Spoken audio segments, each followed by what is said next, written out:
Budapeštas, spalvingoji Vengrijos sostinė, kuri laikoma vienu gražiausių Europos miestų.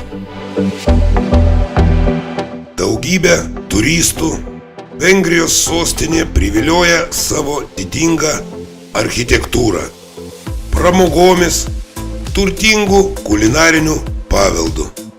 Šis miestas žinomas nuo antikinių laikų, kuomet pirmieji miesto gyventojai pavadino jį Ak-Ink, arba kitaip gausūs vandenys.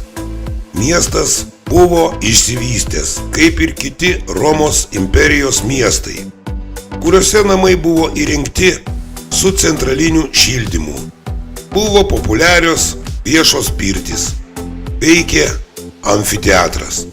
Romėniškojo miesto likučiai matomi ir šiomis dienomis.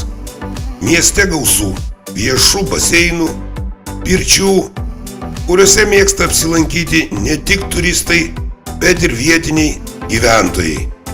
Praktiškai šis miestas tinkamas įvairiam keliautojui, tiek miestą norinčiam pažinti turistui, tiek tusovkes mėgstančiam žmogui. Kultūrinis ir pramoginis gyvenimas Budapešte virte verda. Veiklos čia ras kiekvienas. Pasinėrėm ir mes, bent keliom dienom į šį puikų ir gan įdomų miestą.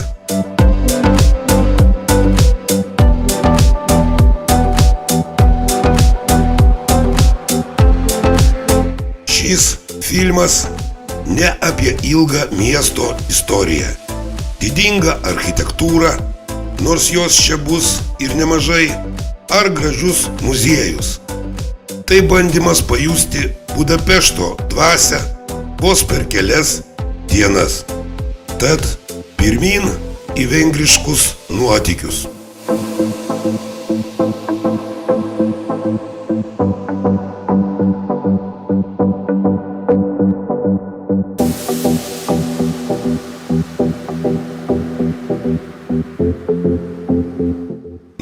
O pradėsime pažintį su miestu nuo centrinės pėsčiųjų arterijos. Tai Vadsi Uca, pėsčiųjų gatvė, kurioje gausu kavinių ir prabangių parduotuvių. Daug čia yra keityklų, suvenyrų parduotuvių, yra čia ir Hard Rock baras. Ir dar daug kitokių barų, su turistams skirtomis kainomis.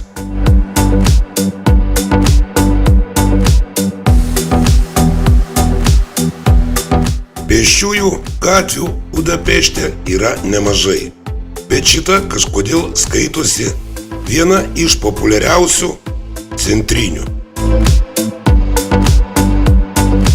Viena iš įdomesnių Vadsi Uca parduotuvių – tai žolės parduotuvė. Galima čia atsigerti alaus, bet valgyti ir kažką pirkti tikrai nerekomenduojama. Kainos čia kosminės.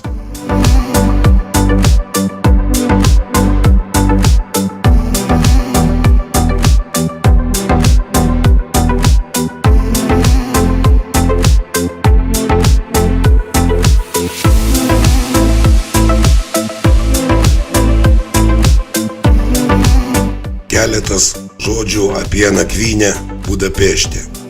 Čia mūsų apartamentai. Pačiame miesto centre ir už gan nebrangę kainą. Puikiai įrengta studija. Tvarkinga, ganėtinai graži, 2 aukštų studija. Tik su parkingu šitoje miesto dalyje problematiška.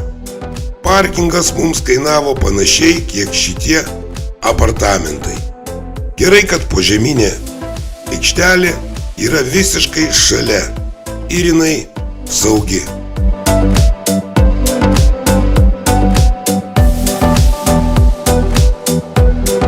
Visi šitie senoviniai Budapešto namai turi vidinius kiemus ir gan neblogai atrodo, bent yra kur išeit parūkyt. O mes bandom keliauti toliau. rytinė kava ir startuojame toliau į miestą.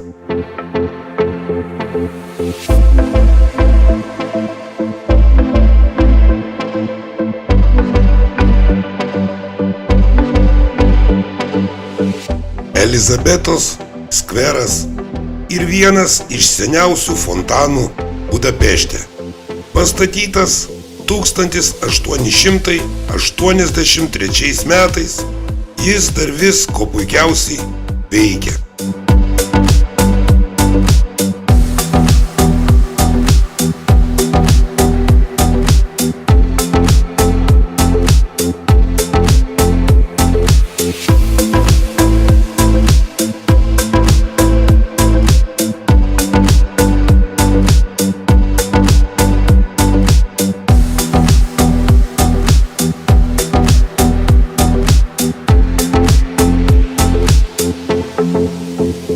Šitas labai gražus pastatas – tai Vengrijos vidaus reikalų ministerija.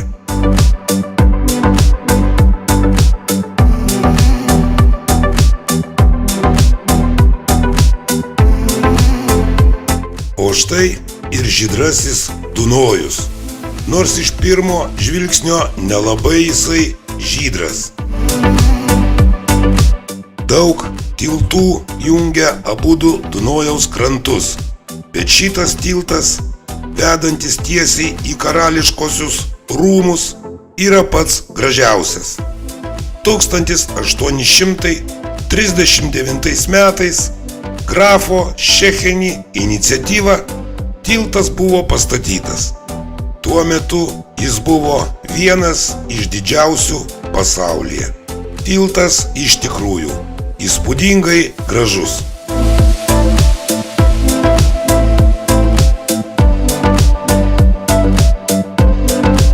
Budos pilis, arba kitaip karališkieji Budapešto rūmai.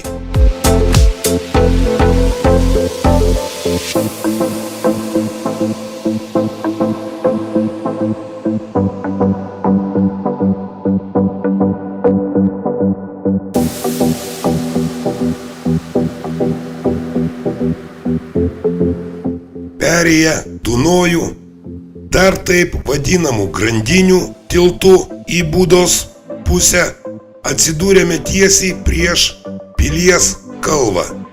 Pasirinkimai čia du. Arba pakilti į viršų senuoju istoriniu funikulierium, arba lipti pėsčiomis. Funiko eilė nustebino, tad pasirinkome antrą variantą. Ir kaip pasirodė, kad gerokai įdomesnį negu funikas.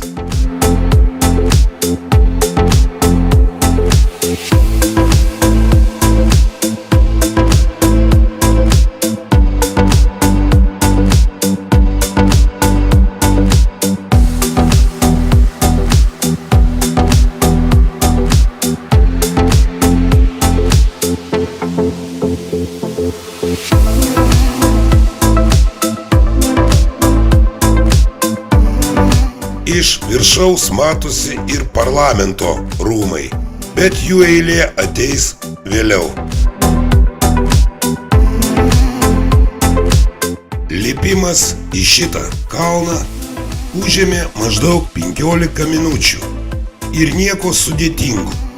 Puikūs takeliai su gražiais vaizdais į Pešto pusę.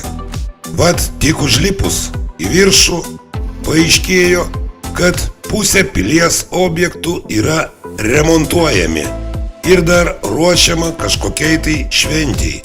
Statomi kažkokie namukai. Ryškiai bus kažkokia mugė.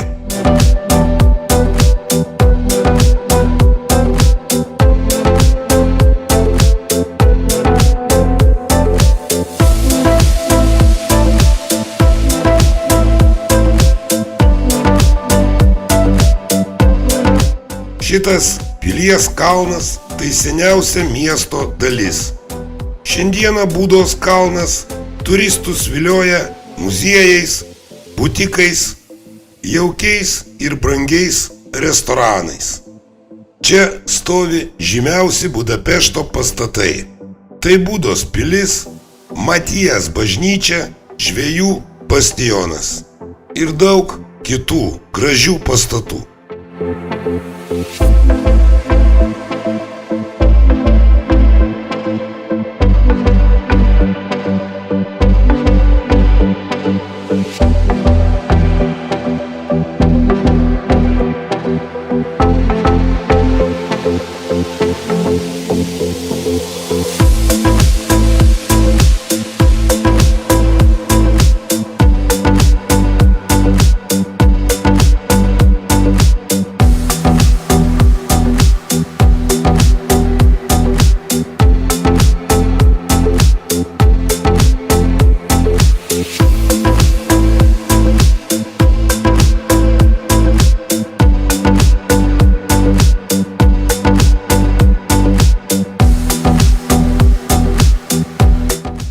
Motiejaus fontanas. Tai vienas iš gražesnių Budapešto fontanų. Tai fontanas su skulptūrom karaliaus Motiejaus garbei. Sakoma, kad kuo ilgiau žiūrint į fontaną, tuo daugiau skulptūrinių detalių išryškėja.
Sandoro rūmai.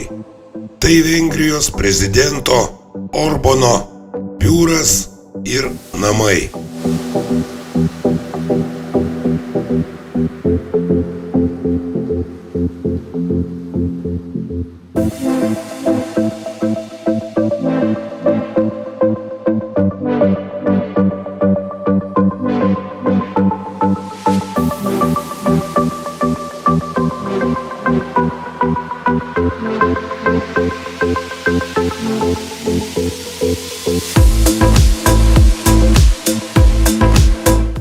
Budos pilies Dievo motinos bažnyčia arba kitaip Matijašo bažnyčia.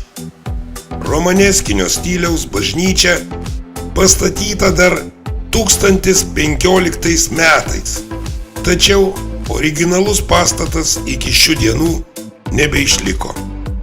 Įėjimas čia su bilietais ir kainuoja nuo 15 eurų, plus reikalinga išankstinė registracija. Gal viduje ir yra ten kas nors įdomaus, bet mes šito nežinojome ir registracijų jokių nedarėm. Apžiūrėjome šitą grožį iš lauko.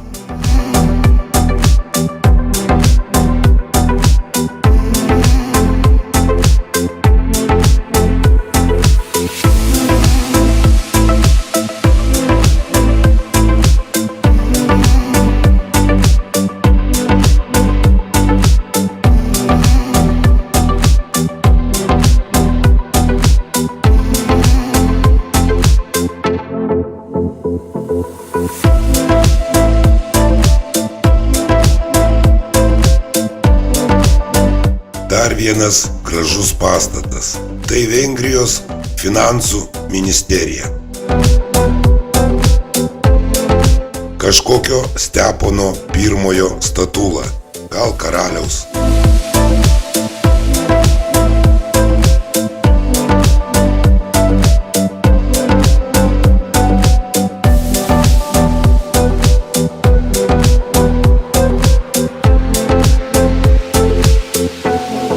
nuo šitos bažnyčios sienų puikiai matosi kitoje pusėje Dunojaus parlamento rūmai. Yra čia ir visiškų nesąmonių, likusių nuo sovietinių laikų. Dabar čia įsikūręs prabangus viešbutis Hiltonas. Nerealios bažnyčios, nerealūs pastatai ir pisti. Tarybinė nesąmonė. Toliau vėl grožybė.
Irgi senovinis pastatas. A bokštą, blėt, statė iš kažkokių blokų. Popiežiaus Inokento IX statula.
Vengrijos nacionalinio archyvo pastatas.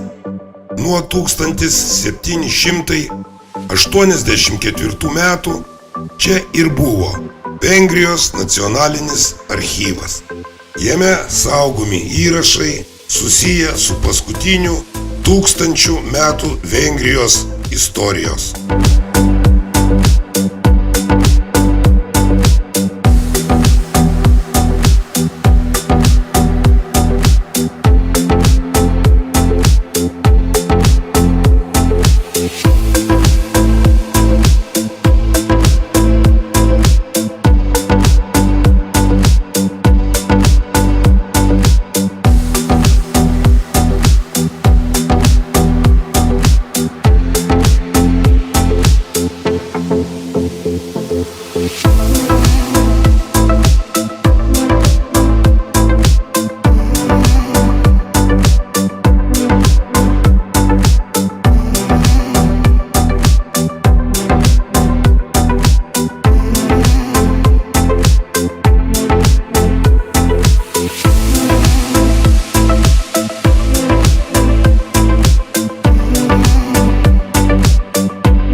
Budapešto karo istorijos archyvas. Pas juos čia viskas suarchyvuota. Bevaikštant atėjo ir pietų metas. Pats laikas išbandyti tradicinę vengrų guliašo sriubą. Gan įdomus pateikimo būdas. Atneša puodą sriubos ir samtį. Sriuba tikrai skani. daug joje mėsos. Praktiškai užtenka pietums to puodo, kad galėtum sočiai pavalgyti.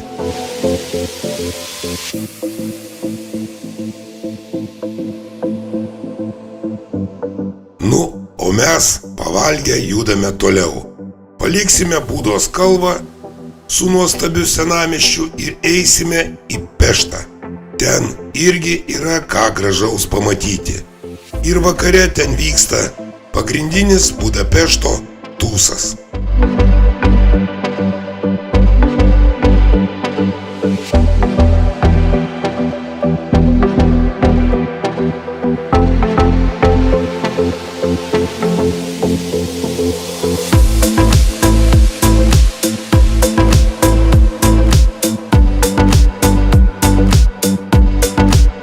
Vienos vartai.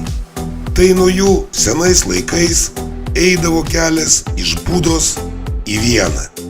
O dabar tą gatvę mes paliekame Būdos senamiestį.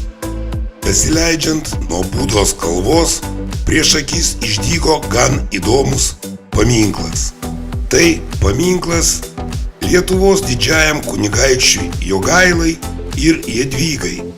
Pasidomėjus paaiškėjo, kad Jadvyga buvo vengrų princesė ir užaugo šitoje Būdos pilyje.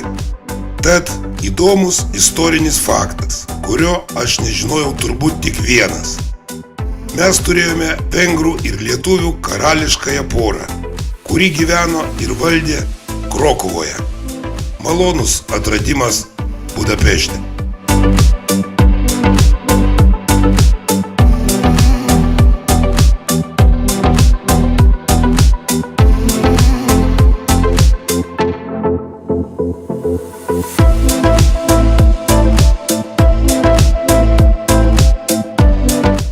Na štai, mes ir vėl priėjome Dunojų. Anoje upės pusėje Peštas. Senais laikais tai buvo du skirtingi miestai – Buda ir Peštas. Juos skyrė Dunojus. Po to jie buvo sujungti į vieną miestą – Budapeštą. Čia Pešto pusėje nuostabiai atrodantis parlamento rūmai. Mes prie jų dar prieisim ir pavaikščiosim, kai būsime Pešte. Labai įdomus 3 krypčių tiltas, kuris mumis veda į Peštą, bet per vidurį galima nusukti į pramogų salą.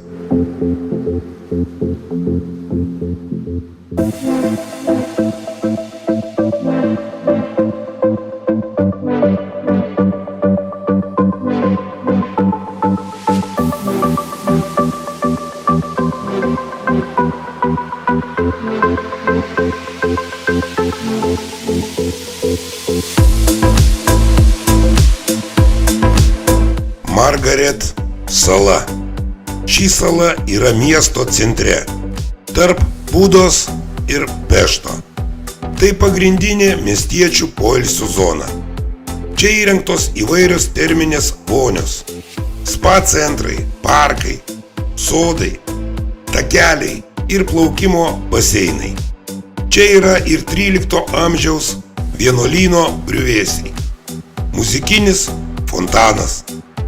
Gaila, bet mes į salą kažkodėl neužsukom. Turbūt nepasidomėjom apie ją. Pasirodo, gaila. Tad nors paskraidykime po ją su Google'ės pagalba.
O štai mes jau ir Pešte.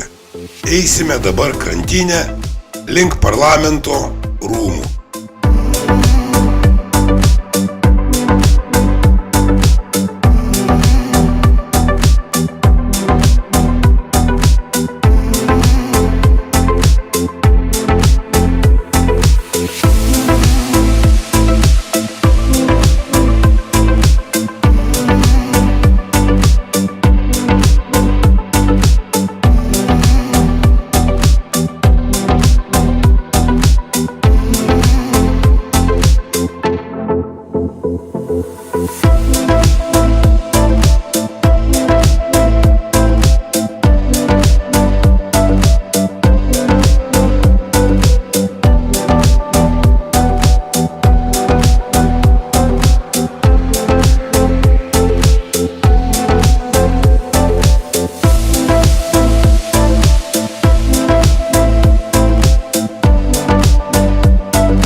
Štai ir garsieji Vengrijos parlamento rūmai. Tai bene vienas gražiausių Europos, o gal ir viso pasaulio pastatas. Atrodo jisai tikrai įspūdingai. Ant Dunojaus kranto įsikūrę parlamento rūmai yra didžiausias Vengrijos pastatas. Be to, šis pastatas yra antras pagal dydį parlamento pastatas pasaulyje. Šie rūmai buvo pastatyti 1884 metais, remiantis Londono parlamento rūmų pavyzdžiu. Jie yra iš tiesų įspūdingo dydžio.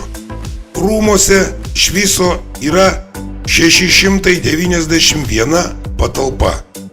Pastato ilgis 268 metrai, o aukštis 96. Visame pastate yra 29 laiptinės, o rūmo eksterjerą puošia 242 skulptūros.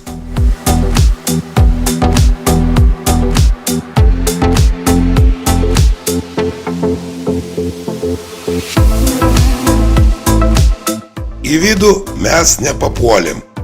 Ten yra kažkokios ekskursijos, bet tik kaip kuriom dienom. Šiandieną jie buvo uždaryti ir saugomi policijos. Net arti prieiti prie jų niekas neleidžia. Pasigrožėjome iš tolo.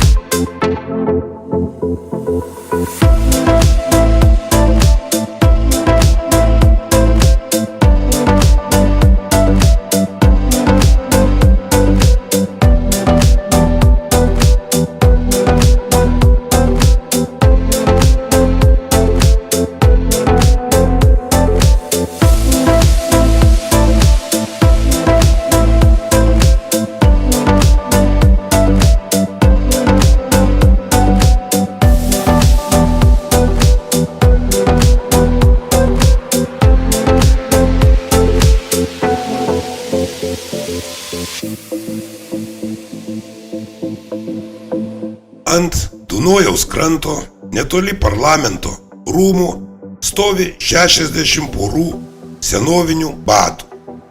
Čia ir moteriški batai, yra vyriški ir vaikiški. Tai memorialas Vengrijos žydam, kuriuos 44-45 metų žiemą šitoje vietoje sušaudė nacistai. Šaudyti žydus čia buvo patogu, nes upė nusineždavo kūnus. Jie liepdavo nusiauti batus, nes per Antrąjį pasaulinį karą batai buvo vertinga prekė. Juos parduodavo juodojoje rinkoje. Tai istorinė tikrovė. Šita vieta kažkaip liūdnai nuteikia visus praeinančius. Čia visi pasėdi, pamąsto.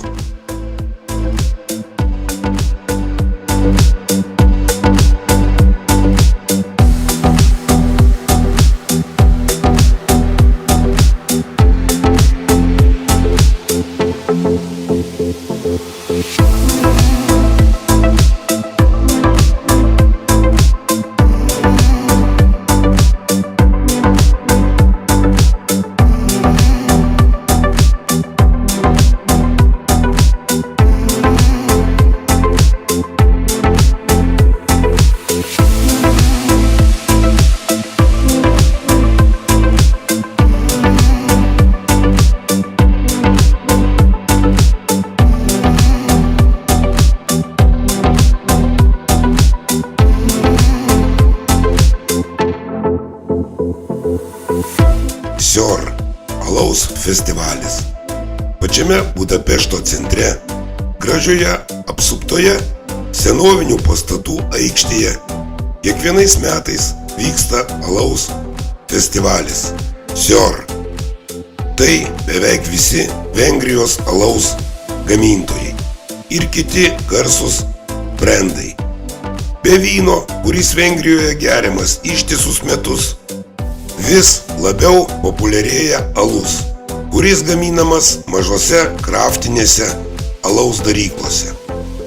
Tai alaus festivalis, kuris trunka 6 dienas ir nuo ryto iki vėlyvo vakaro, praktiškai iki gilios nakties, čia visi linksminasi ir geria alų. Įdomi pati sistema. Tu atėjęs perki festivalio bokalą, kuris kainuoja 10 eurų. Ir su juo eini per visus kioskus ir tau pila tik į jį alų. Kitokių bokalų čia neaptarnauja. Su savo čia nebeateisi. Čia pilna ir maisto, visokių užkandžių.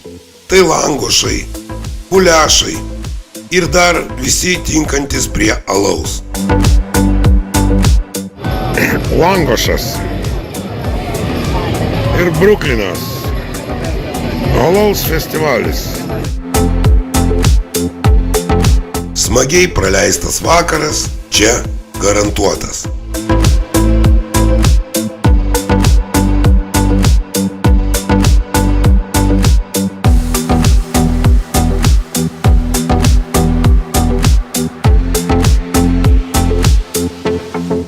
Vėlus vakaras, bet miestas pilnas žmonių.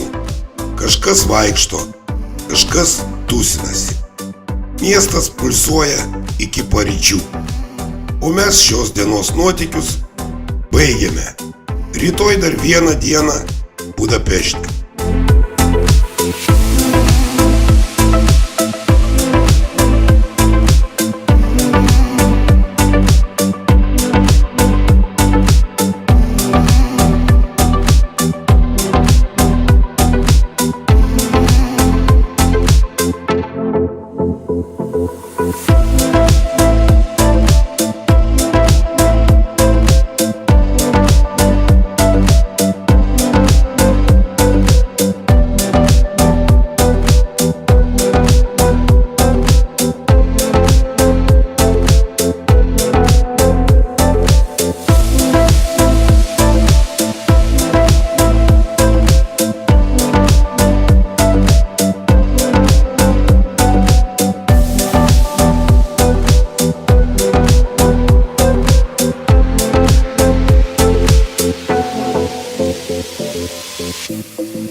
Rytas išaušo su nieko gero nežadančiu oru.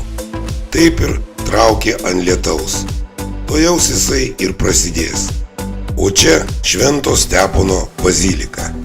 Tikrai nuostabiai graži bazilika. Mes ją filmavome dar vakare. Dieną jinai atrodo irgi įspūdingai.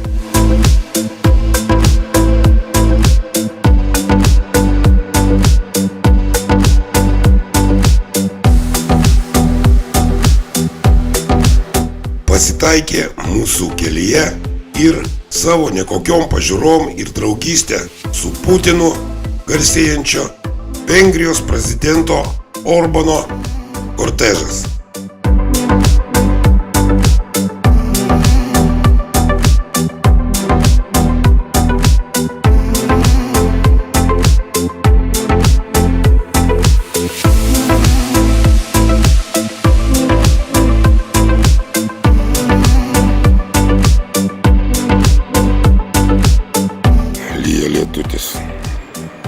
atrodo ir nelyja, bet tuoj lis.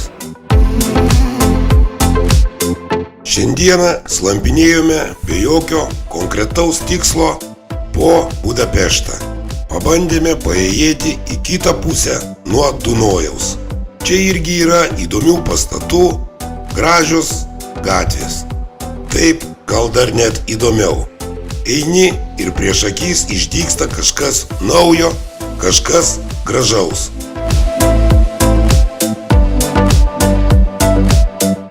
Kompozitoriaus Ferenco Listo muzikos akademija. Senovinis, labai gražus pastatas.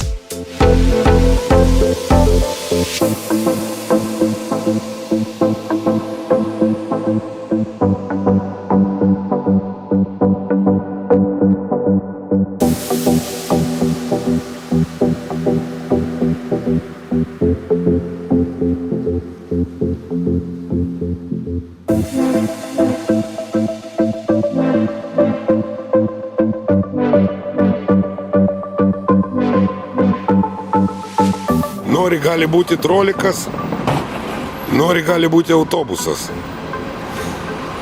O čia tai rimtas.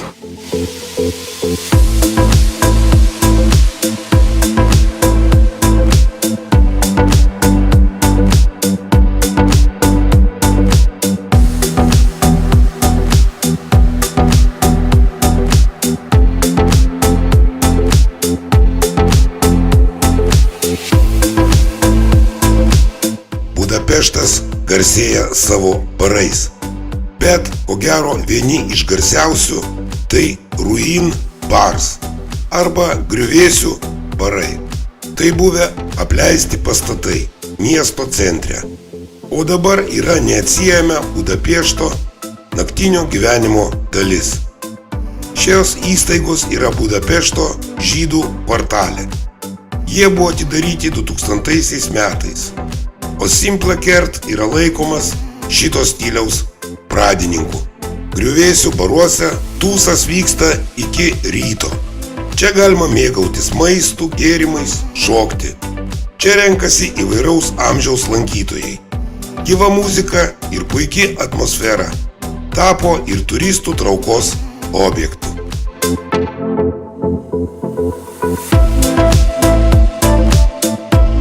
XIX amžiaus 6-ame dešimtmetyje Dohany gatvėje pastatyta sinagoga yra didžiausia Europoje ir antra pagal dydį pasaulyje.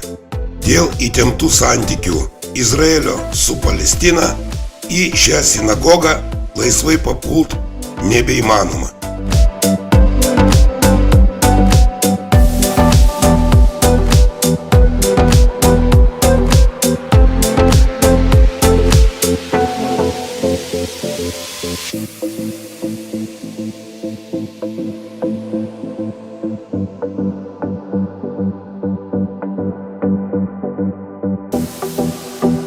Toks betikslis šliaužiojimas miesto gatvėmis gan įdomus užsiėmimas. Vaikštai, kur akis mato. Pasižiūrėdamas į žemėlapį, pamatai gražių pastatų, tiesiog pamatai miesto gyvenimą. Ir viskas čia aplinkui tikrai gražu. Į kurią gatvelę benueitum, į kurią gatvelę bepasuktum. Visur Austrų-Vengrijos imperijos pastatai. Čia nacionalinė Vengrijos opera, tiksliau operos teatras.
Gelato ledais turbūt jau niekas nenustebins.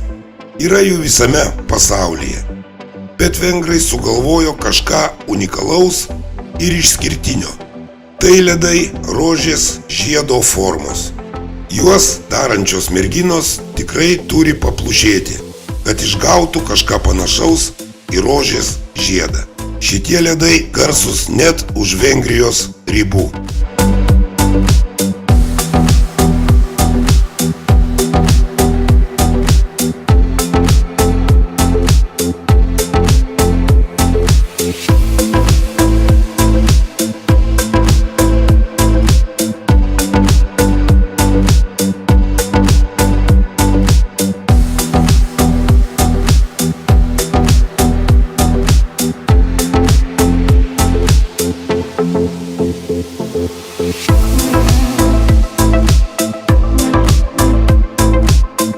Tatrati. Tiek rūšių ir įvairovės aš nemačiau net Slovakijoje. O čia langošas. Tai pagrindinis vengrų nacionalinis patiekalas, panašus į picą. Vengriškas kaminas. Tai vengrų nacionalinė bulkutė su cinamonu, kurią kepa ant liepsnos sukdami ratu. Labai skani. Tuom kulinarinę gaidelę mes ir užbaigėm viešnagę Budapešte. Gaila, bet antrą dieną šiek tiek pagadino lietus.